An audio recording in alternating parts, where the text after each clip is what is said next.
And even if I knew that, I don't think I had made the connection that Yeah. raising children requires a lot of energy. It's not just for the physical exercise. It's not just for the 6 mile run. It's for the fact that I wake up in the morning and I don't, sit down until 10 o'clock at night when everything is done.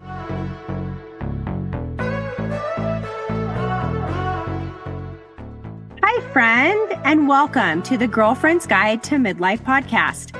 I'm your host, Kathy, 47 years young, navigating the roller coaster of midlife right alongside you.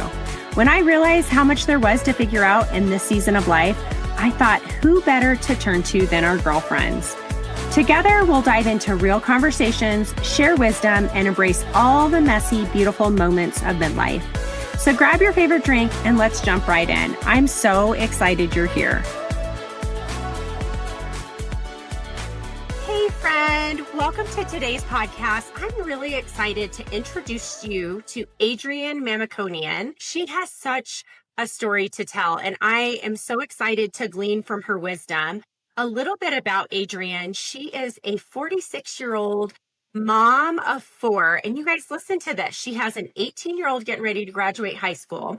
She has a 15-year-old, a 12-year-old getting ready to finish middle school, and an 11-year-old getting ready to finish elementary. So, I mean, all of the transitions in the thick of it. She is an entrepreneur. She's an integrative health specialist who formerly a speech pathologist, and just lots of transitions and all the things in her story that led her to working in integrative health. But she's also a military wife. And I don't think that we really honor and just show up for our military families very much. So, Adrian, thank you so much for your sacrifice as a military mom. Yes, thank you for saying that. I live in Colorado Springs, Yeah, and military. we are a huge military community. So I just know the sacrifices that wives and moms and children make. Hmm. But sacrifices can also military can also come with a lot of really cool experiences. Like, you are currently living in Europe. You've been there 4 years. Sounds like you are living your life in Spain, living your best life, and you're living your best life with your health and vitality because of your story. So I'm so grateful to introduce you to my community and just welcome you. And thank you for coming on the podcast. Thank you. Thank you for having me. It's so funny because like when you talk about everything I've got going on right now, isn't that part of midlife is like there's so many transitions and so many changes and so many things going on that I think we just sort of like forget to take it all. We do. I know. And when we say it, I like to say it because I know so many women listening relate, Hmm. like to all of those things. And even if women are not moms in midlife, I know your story will impact them. Your story, it just sounds really unique. I don't know a lot of it, so I'm excited to learn more about it. But yes, you're in the thick of midlife at 46, gone through a lot of transitions. So why don't you just dive in and first and foremost tell us, like, how is midlife going right now? Yeah, I mean, I will say this is a perfect picture of how midlife is going, where I called my girlfriend last week. We have kind of a standing phone call. She lives in the States and I'm here. And so we got on a FaceTime last Friday. She's like, "How's it going?" I was like, "I have dementia and I need a CT scan." Like, I have left my iPad at security twice. I have lost my Apple Watch. I don't, I can't even tell you. Like, it's because, I mean, it's the hormones, it's the chaos, it's, having teenagers in the house and all of this emotional responsibility and aging parents and, moving and military spouse and all of the things. So it sort of feels like all the pieces of your life kind of converge at once. And that's kind of how it's going for me right now. But Yeah. I do feel so. I was just in Greece with my kids for a couple of weeks, and we did something every day. We were so active, and I thought how grateful I am to be healthy and be able to move and get up and off the ground and be able to swim and jet ski and do all of those things with my kids. It's really changed. I mean, my goals about my health and wellness have really changed in midlife, and I think that's really, really special part of I it. love that. I love that. Greece is on my bucket list.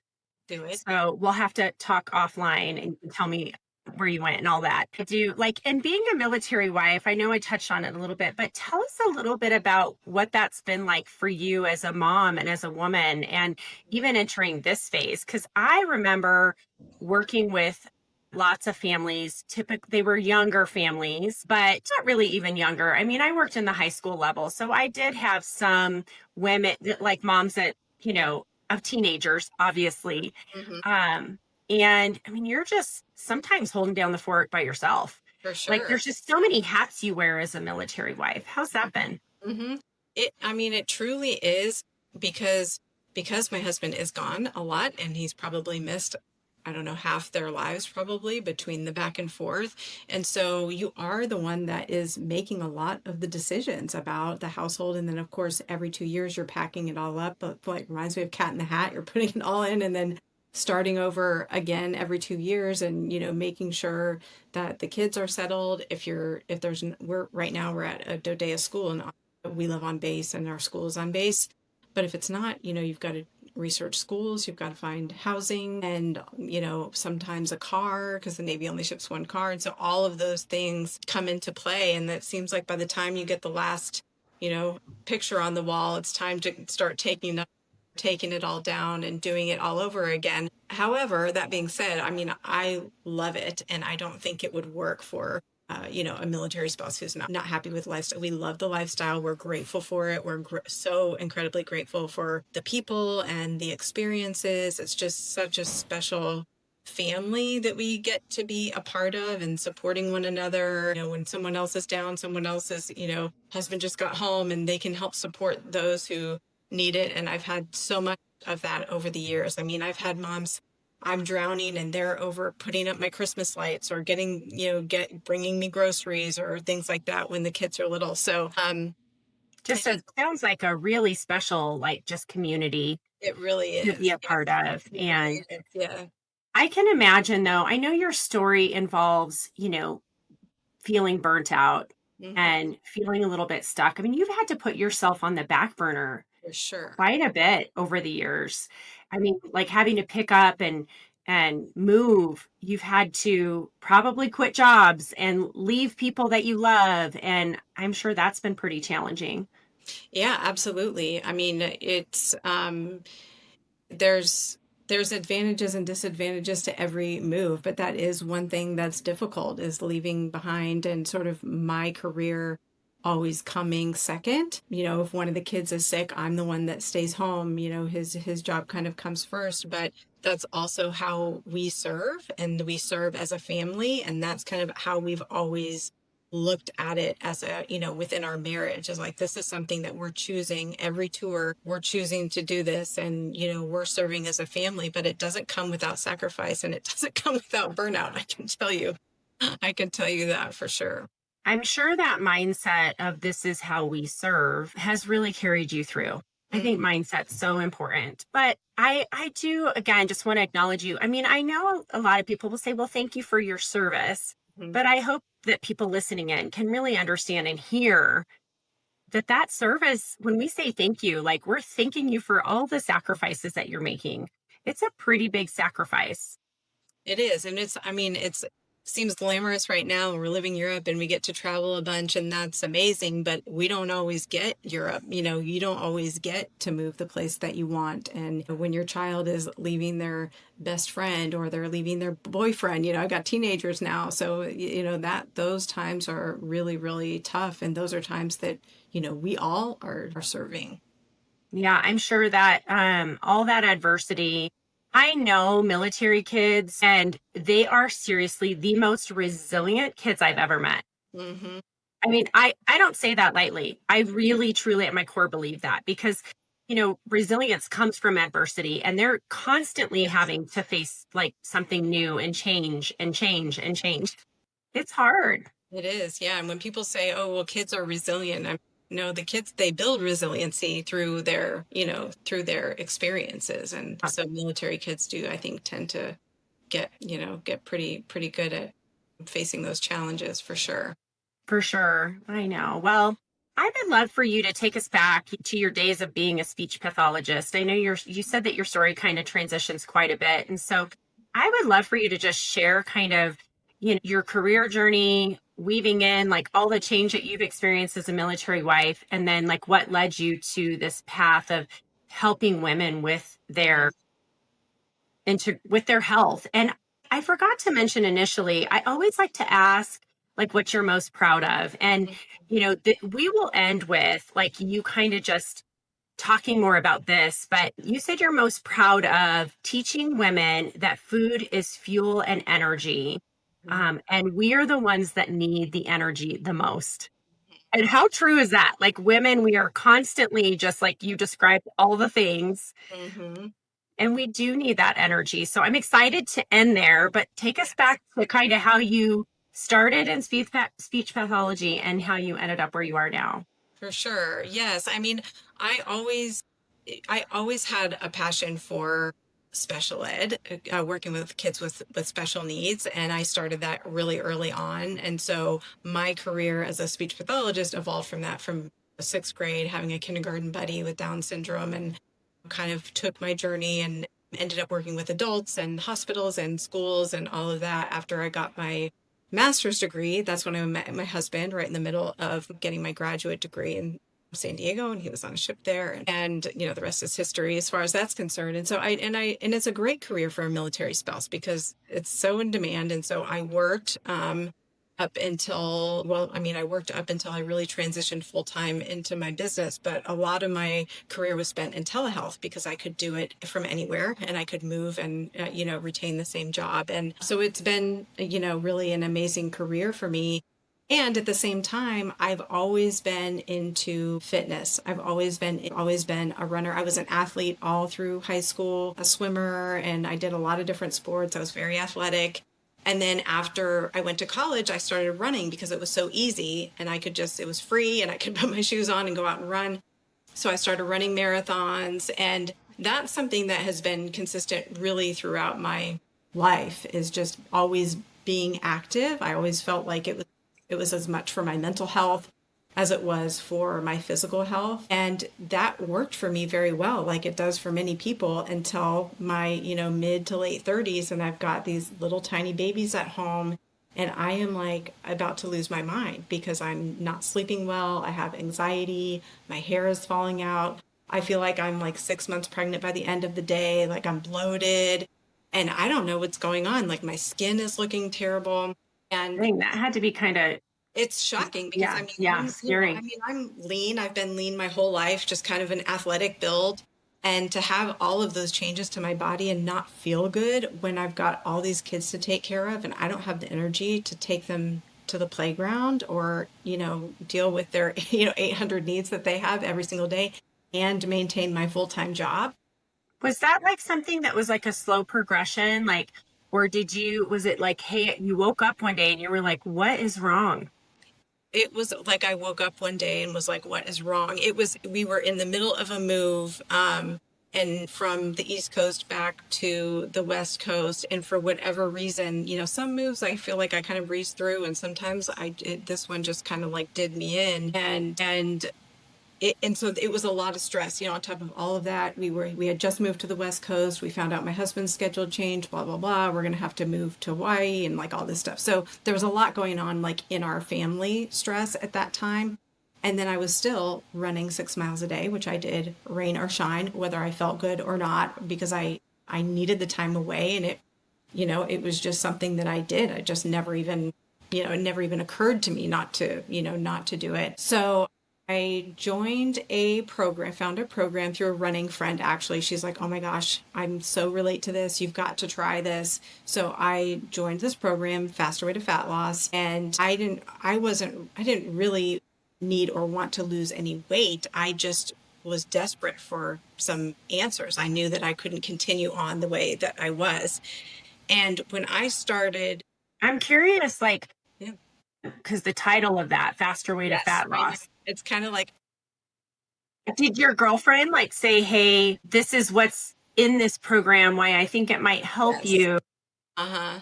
Yeah. Yes, because it was about, knew that my nutrition, I mean, like I've got 4 kids. I'm eating goldfish and like the leftover crusts on my kids' peanut butter and jelly. Like I'm not I'm not getting out a pan and cooking myself some chicken, for lunch. Like I'm in survival mode. And Yeah. so I was interested in that part of it because I didn't know anything about nutrition, which is shocking because I've run marathons and been an athlete my whole life. No one has ever talked to me about nutrition ever, which is, it's just unbelievable. I'm like, what's a protein? What's a carb? I don't know. I'm not, like, I had no clue what was Well, in the food I was we're eating. also like Gen X. And I don't know if that's just a generational thing, but I grew up like eating like macaroni and cheese and chicken nuggets and like Exactly. a lot of processed foods. Yeah. And my mom was single mom, like Hmm. she did the best she could, but like some nights we were cooking for ourselves. Yeah. And so I think that and you're right, like even in high school when I was an athlete, we didn't talk about the coaches and nobody talked about food.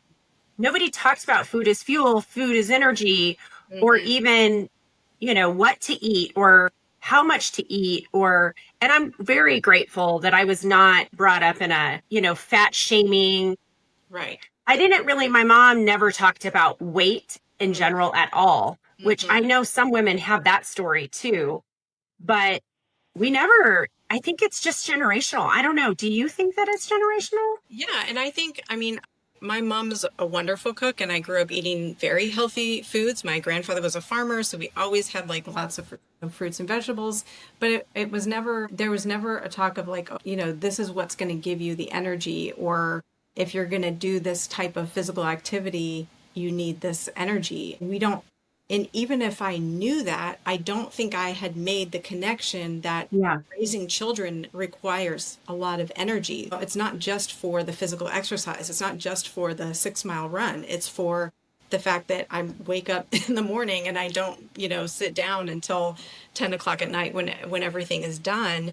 And that mental, load also requires fuel. When I started doing that and really being like, strength training was another thing that appealed to me about this program because I had always done cardio like so many of my friends on the Stairmaster all through the 90s. Like I never picked up a weight ever in my whole life. Like maybe if I went to like a yoga class that had the little, 2 or 3 pound weights, I might do that. But I mean, it was step aerobics. Yeah. It was not, it was spinning and, other things like that. And so I knew that I had to do something different. And this was so different than what I was doing. My friend had really seen a lot of great results. And How I, did how did you know that you needed to do something different? I think sometimes we don't have that awareness. right. Yeah. Like we are literally on a treadmill, just like I think of the hamster wheel. Like we're just, that's kind of mom life, right? And we don't always know that something. I mean, was it just like were you that sick that you're like, okay, something's got to change? Yes, I was that sick and I was that like felt puffy. I felt like my clothes really weren't fitting well despite the amount of exercise that I was doing. And whether that was inflammation or true like fat gain, probably a little bit of both. But my husband was also experiencing the same. I mean, we're almost the same age. He's 2 years older than me. And we were just both like, this is just terrible. Like, what are something's got to change. Like, he's tall and like all of a sudden had, weight around his midsection that he couldn't get rid of. And so he was going on a deployment in January. And of course, that's when everyone starts their exercise programs, right? So I was like, let's start this in January together. They had a 50% off, for the spouse to join too. And I said, why don't you do it? And you can do, he's like, I've got a gym on the ship. I can do this on the ship. And so I did it at home and he did it on the ship. It was very easy for me to follow. One of the things that really appealed to me about it is I cannot do anything restrictive because it makes me like just want whatever the thing is. Like I can't do a whole 30. I could do it for maybe 24 hours and then all I'm thinking about is the thing that I, can't have or can't eat on this, plan. So what I loved about it is all foods. I can eat anything I want. If I want a glass of wine, I can have that. I can, I can still follow the, the nutrition plan and have everything available to me. And so he started the program. I started the program. I went to meet the ship in Vietnam about, let's see, January, February, about 8 weeks. into doing the program. And I'm very motivated. I'm very self-disciplined. It was not like, as long as I Yeah. didn't feel restricted, I'm happy to just, follow the plan. But immediately within the first 2 weeks, I felt so good that I was like totally hooked. Like, I tell me what to do, because all of a sudden I'm not snapping at my kids, and I'm feeling less anxious, and I'm sleeping better. And of course that's a domino effect of really improving your health. And when I went to Vietnam and saw my husband, he was like, "You have changed your entire body composition." I was like, "You have changed your entire body composition." He's like, "I can't believe how good you look. You're radiant."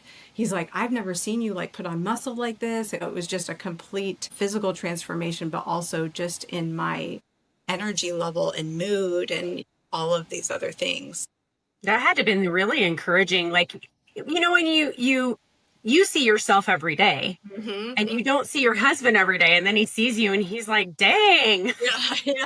yeah, you look good. You're like, and yeah, and I feel amazing. Yes, right. Yes, and it really changed, truly changed my life. And so I decided to, start coaching. I mean, I people of course were asking me all the time. I mean, what are you doing? What are you doing? And so I thought I have got to share this, because I would go to the beach with, some girlfriends, and they'd be eating like, 3 almonds, for lunch or whatever, and just everyone is talking about your late 30s and we can't eat carbs anymore and all these things. And here I am, shoveling in the watermelon or, whatever it is. And I just thought we cannot live like this as women. Like, we can't live in this, like feeling like we always have to be smaller and eat the least amount of food and carbs possible, in order to, sort of keep up. Not to mention keeping up with your kids and all of the demands Yes, of life on no calories. exactly. Yeah. Exactly. Yeah. And that's not something that resonates with women immediately, because if you're coming to me for weight loss or fat loss, which most people are, you want the weight off, and you don't care what, you don't care what it takes. But what they inevitably come back to me and say is, yeah, I lost weight, but who even cares about that? Because these are all the other things that have changed in my life for the positive, because I'm finally fueling appropriately and able to, get through my day and do the things and really thriving through life, instead of just in that survival mode. Yeah. That's awesome. So then you were saying that your story's kind of taken a couple Hmm. turns. So you're feeling really good. You're leaning into coaching. You're teaching women, which is very empowering Sure also is. when Yes. you're helping people. You're a helper naturally being, Hmm. working in speech pathology, Hmm. space. But how did the journey like unfold after? Yeah. Yeah. Where was the next shift? So, I mean, my business was very successful from the start, because people knew me as somebody into health and wellness and exercise and all of that. And so my clients sort of went on this journey with me, right? So they started with me, and some of them are still with me, today. Many of them are. And as we got older, I thought, okay, I mean, I just was doing the nutrition and tracking the macros, making sure I get my protein, the strength training, and all of that. And that worked for, again, many years. And my clients were feeling amazing. This has changed my whole life and the trajectory of my family and all this kind of stuff. And then when I got into, I don't know, maybe 43 or so, I started having like perimenopause symptoms, and my clients were like, "Adrian, something's wrong. Like, something is changing. This isn't working for me anymore. I'm doing everything, and I don't know what to do." And I was like, "Yeah, me too. Kind of hang on and let me just kind of, navigate and do some more education and research." So that's when I went back and well, first, actually, before that happened, I got injured. So that's what happens, right? When we're going and going and going and we don't stop. And so again, I got into that groove of like, I'm never going to miss a workout. I'm going to do it every single day. And who cares if I don't feel good and all that, and all this. And then feeling the pressure of, this is my job and these are my clients. And so I want to show up for them in that way. And then I've still, Coupled with perimenopause and hormonal yes, changes. And yes. And I'm another sure that move. felt like a lot of pressure Yes.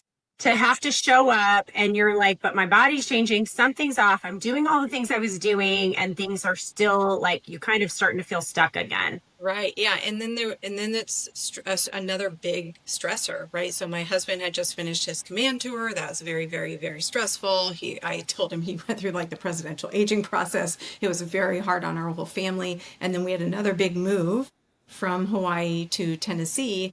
And then, it was just a big, some moves are smaller, some moves are bigger, but this was a big move and a big, kind of transition for our family. I just kind of hit a breaking point and I just woke up one day and I could not move my back. And I was like, Ooh. oh my gosh, I don't know what's going on, but I literally cannot get out of bed. And so fast forward, doctor's appointments and, x-rays and all of that. I could not, I had to have my arms above my head to be able to like even tolerate being upright. And That sure had to enough, be scary. so scary. And also, I'm like, oh my gosh, what am I going to do? I have clients and I can't get out of bed. I can't do my workouts. I can't cook. I can't do anything. And I thought, yeah, I've just got to be honest about this, what I'm going through right now. I mean, I can't be the only one, whether I ended up having a pinched nerve and so what the doctor told me is I was like, well, what about this? And what about that? And he's like, you have to slow down.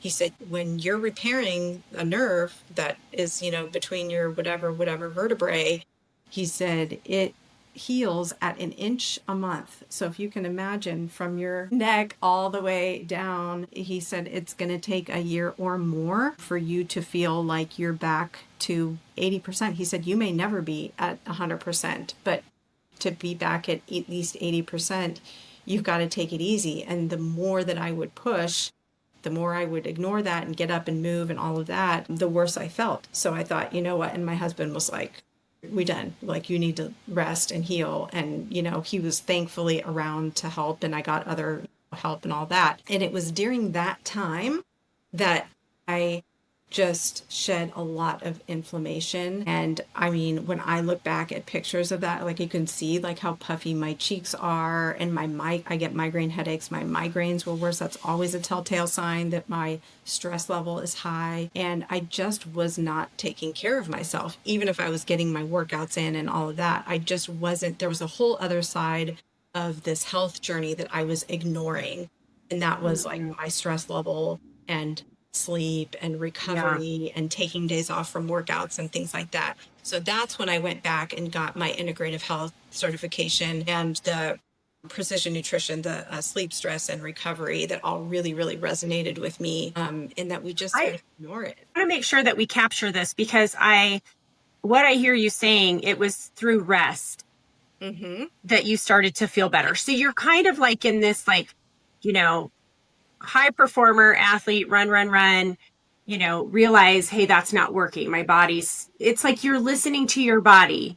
And I think Mm-hmm. that's so important. It's such an important message for women, especially in midlife, to hear is like, if you don't feel good, that's a sign that something needs to shift.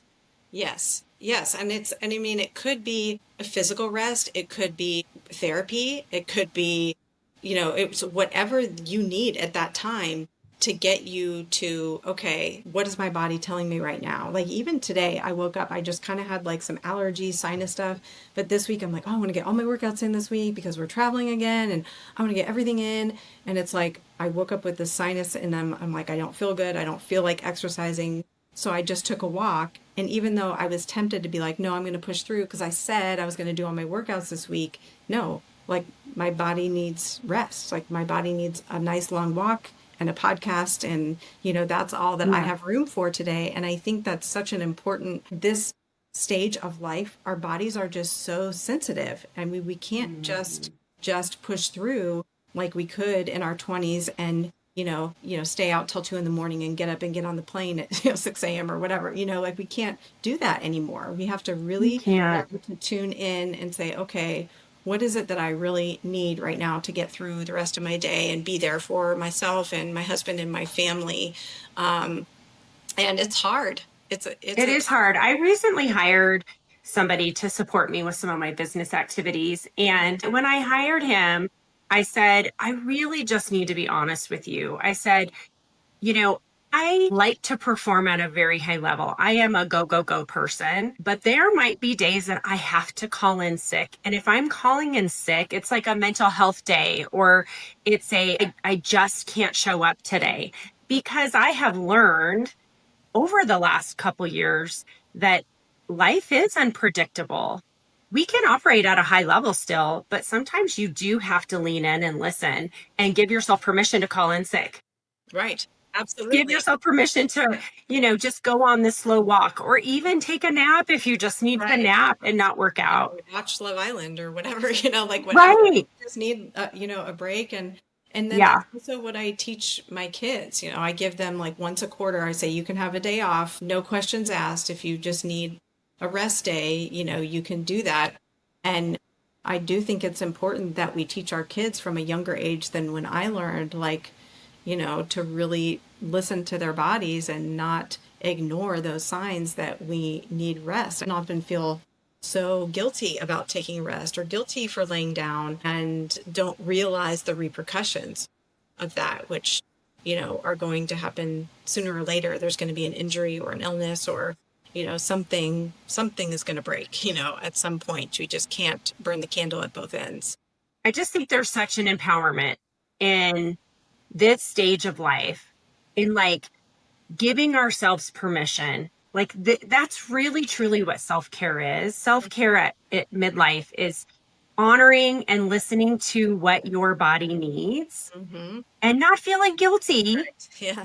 for taking care of yourself, Yeah. Yeah. whatever that looks like. And saying no and setting boundaries, and all those things are certainly part of it, but it's not unrelated to our physical health, because every time I do that, I'm like, oh my gosh, I can't believe I haven't done my workout for 3 days, and like I feel so much better, and like I'm not so bloated, or I'm not, it really helps so many different aspects. And we can't think of it as like this separate thing of our mental health, because everything affects, it all affects everything else. So I know. Well, I really do want to talk about it. I feel like what I love so much is it sounds like your story, you were destined to really work in this space of health and wellness. Mhm. And now you're, and just through your own personal journey, of adversity, and then just finding that empowerment to like take some steps to continue to serve in other ways. As an integrative health specialist practitioner, I'm not coach. Tell us a little bit about, what is that? Mhm. What did you learn in school? And Mhm. like, what are you doing different, and what are you coaching clients? I know that's a lot, but just kind of shed a little bit of light as we like come to an end, and just share what that looks like. Sure. So yeah, so I have, okay, what I always say is nutrition and fitness is a foundation. So it doesn't, the magnesium and like all that's, all the supplements in the world are not going to fix, if you're not eating appropriately and enough for your body to really fuel yourself and your brain and your, all of that. And strength training, I think, are core components to just a healthy foundation. So that's always, I kind of like say my bread and, the bread and butter of what I help clients with. And then once they've got that down, or maybe they have it down already by the time they come to me, is okay, so let's look at some other things. We can do some testing. So we can test your metabolic health, we can test your hormones, we can test your gut. There's so many different things that we can do. And then we can come up with a plan from there. We can do supplements. We can just work on strategies for sleep, stress, and recovery. Okay, so let's talk about what are our stressors. They're not all bad, and most of them are not things that we can control, but there are all different kinds of stress that we're not even aware of. And so how can we balance that with like, okay, if these are the things that we can't change that are stressful, what can we do to pour in? It's like that image of like the faucet that's draining and you've got to keep pouring into it. How can we pour into you and really balance out those stress levels to get your cortisol down a little bit? and get you out of that fight or flight mode. How can we do that on a consistent basis so then you're feeling more calm and regulated throughout your day, and then that in turn affects other things. So there's a lot of things that we can do. I do work in groups for nutrition and fitness, and then I can work with people one-on-one if they're like, hey, can I, I just need something else, or this is what my doctor said, or my blood work is off and I kind of want to start with something natural. I don't want to go into some medication regimen right away. Can you help me, with my gut or whatever? And I can certainly do that. I know that it looks different for every person, right? Like you were talking about, there's so many options. Mm-hmm. When you started to lean into this concept of integrative health and you were resting and you were healing your nerves, like what were some of the things that worked for you that you like have since seen a big change? Yeah, I mean, there are some really, really simple things that people can do every day. And one of them, which we're all doing now, a lot of times with our weighted vests, is just walking, but walking and thinking like, okay, it's not just about the quiet time or the music or the podcast or whatever. It's also knowing that when we have any bilateral movement, that really brings us out of fight or flight mode. If we can get out in the sunshine in the morning and get that vitamin D, I mean, they're so simple. But I mean, that's what creates these big changes. If we can just make these small changes, instead of laying in bed in the morning, can you go outside on your porch and get some of that sunlight into your eyes, get that your circadian rhythm, healing that so that you're sleeping better and you start that off in the morning. Can you take some magnesium at night to calm yourself down and get those, take care of some of those muscle aches? And so they're really, really, really simple changes that are sustainable for me. Like I said, I can't do extremes. I'm never going to be somebody who, meditates for 30 minutes in the morning. But if there are some things that I can do throughout the day that are sustainable for me and really move the needle with like something that's really small, then that's worth it to me for sure. Yeah, no, I love that so much. I'm curious, like, as you've seen some hormone fluctuation, have you found like just some of these, eating differently and like leaning into strength training or even walking with a weighted vest? Yep. Some of that feels very trendy, but I think it's because all of us Gen Xers are desperate to feel good. Yes, And right. sometimes you get to this place in your life where you're like, okay, I'm sick and tired of feeling sick and tired. Something's got to change. And so you're leaning into these things. But have you seen a change and help with your hormone balancing? I mean, and I'm also on HRT, so I'm definitely not against that. If that's what you need, for me, it was like just wild, the Wild West. So I really needed some intervention. I also take some natural supplements, but you're right. I mean, the thing that we all have in common, right? We all might all have different goals. Some people want to lose weight, some people want to strength train, whatever the case may be, but we all want to feel good. Nobody wants to feel bad. And I do Right. think sometimes it's like, oh, okay, I'll just grasp on to like the next thing that I, see on Instagram. So I'm just going to get a weighted vest and not really know the science behind it or know why you're doing, a certain strategy. And I do think that that's really important to just get clear on what your goals are. And for me, like the weighted vest for me is almost like a weighted blanket. I'm a very like high anxiety person, like I can get very, very anxious and I find the weighted vest really calms my nervous system. So yes, it Mm. does a lot for your skeletal system, but I personally noticed that it does a lot for my nervous system as well. I also practice fasting. We didn't really touch on that too much, but intermittent fasting, that of course is individual depending on your situation and how much you should fast. But I had horrible acid reflux. I had horrible just gut issues, and fasting really has healed those for me and continue to, if I'm like feel like I'm have a flare up, then if I fast, do a little bit of a longer fast, I find that that's a really healing strategy for me. And I mean, even just magnesium alone, just that one supplement has been a game changer for me in just terms of sleep and muscle aches and all of that. So yeah, I mean, I think you can see real change with just these small things depending on, again, like what it is, like what your personal goals are. Yeah. Well, I'm glad that you have found something that's working for you. I think it's really important that we stay open-minded Hmm. and curious. Yes, absolutely. And I know that you, like you said, you have opportunities for people to lean in and snacks and coaching, if it's group or individual. But, and we'll link you in the show notes, but your Instagram, Living Well with Adrian. That's how we connected, was through Instagram. I love that. Yes, me too. So we'll definitely connect that. And I hope people, I know women resonate with your story Hmm. because we have all gotten to places where it's like, we're tired of feeling tired Hmm. and we just want to feel better. And there are solutions out there, and it is hard work. I guess maybe you can leave us, and then I have 5 fun questions, but maybe you can leave us with some parting thoughts of, speak to the woman. Maybe she's mid 30s, maybe she's mid 40s, right? Like that does feel stuck and is kind of like, but I just don't even have the energy, like to learn something new, to Hmm. try something new. Like, where would they start? Yeah, that's a great question. You really have to dig deep and figure out what your why is. I mean, if we stay, nothing changes if nothing changes. And so you don't have to do everything at once. So that's something like, let's not get stuck. And I do talk to clients about this quite often where it's like this all or nothing, like I've got to do everything that Adrian's doing, or I just might as well do nothing at all. And so, okay, so let's start with what's one thing. My clients are really overwhelmed. Like, I just don't feel like I can do it all. Okay, well, let's just pick one thing that we can do today.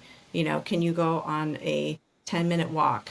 Can we, drink some water? Like, even if it is something that's that small, because our motivation to take action comes from action.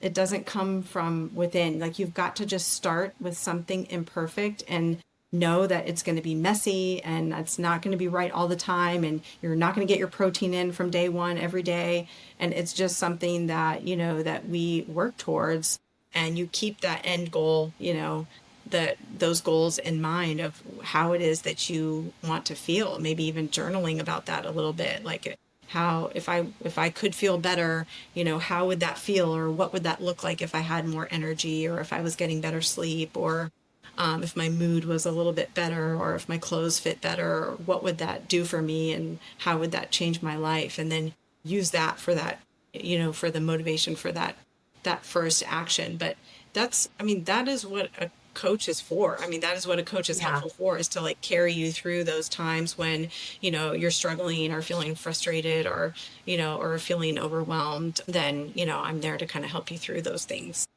Yeah. No, I love that. And I love even just the thought of just doing it imperfect, Hmm. just stepping up, even if it is just, okay, I'm going to drink 8 ounces of water first thing in the morning. Yep, Like just those small changes can really yield some pretty big results. absolutely. Well, let's end with my 5 fun questions. Mhm. These are not, don't overthink them. They're Yeah. just fun. So what's a song that always puts you in a good mood? Oh, a song that always puts me in a good mood. I would say I Want to Dance with Somebody. Love that. I love that. Okay. Favorite beauty product? A favorite beauty product has got to be, that is a good one. Right now, I'm loving the Merit makeup because it's like a stick and I can travel with it. So I'm loving that for my skin. It's like flawless, it's kind of matte, but it's not like cakey. So I'm loving that right now. Fun. I'll have to look at that. Okay. Guilty pleasure you cannot resist. Oh my gosh, Love Island. I mean, I tell you what, me and my teenage daughter, I'm like on episode 37. I'm like 37 hours. I'll never get back, but it's fine. That's awesome. That's awesome. What is one thing you wish your younger self would have known? It's something I wish my younger self would have known. Maybe just that it all turns out okay. I'm like such a worrier times a million. So I think I would just say, it's all, you've survived 100% of all the things that have happened, all the challenges, and everything's gonna turn out okay. You've survived all the things you've worried about. Yes. Yeah, I love that so much. Okay, and what is an unfulfilled bucket list dream of yours? Ooh, bucket list dream. I would love to take an around the world cruise. That Yes. would be incredible. Yeah. I love the not having to plan, and just being able to see the world and have the hotel go with me. Yeah. I think sounds Yeah. amazing. Adrian, thank you for your time. I mean, you're in Spain right now. I'm in Colorado Springs. I love that we've connected this way, and the time zone difference and your flexibility. This is such a good conversation. Thank you. I appreciate you. Thank you. So much fun. Hey, friend, thanks so much for tuning into this episode. I hope it brought you value, a few laughs, and maybe even an aha moment. The conversation doesn't end here. We've got an amazing community of women waiting to connect with you. Join us on Facebook in the Girlfriend's Guide to Midlife podcast community group, where we share takeaways, swap stories, and cheer each other on. You can also find me on Instagram at Girlfriends Midlife Podcast for daily inspiration, sneak peeks of upcoming episodes, and a behind-the-scenes look at this midlife journey, or on my personal handle at DearCathy719, where I share about my day-to-day life, real estate, and what I find inspiration in. If this episode resonated with you, I'd love it if you left a quick rating and review. It helps more women like us discover the podcast and reminds me that I'm not just talking to myself over here. And don't forget to hit the follow button so you'll be the first to know when the next episode drops. Check out the show notes for links to connect with today's guest and all the goodies we have mentioned. Until next time, keep thriving and showing the world how fabulous midlife can be. You've got this.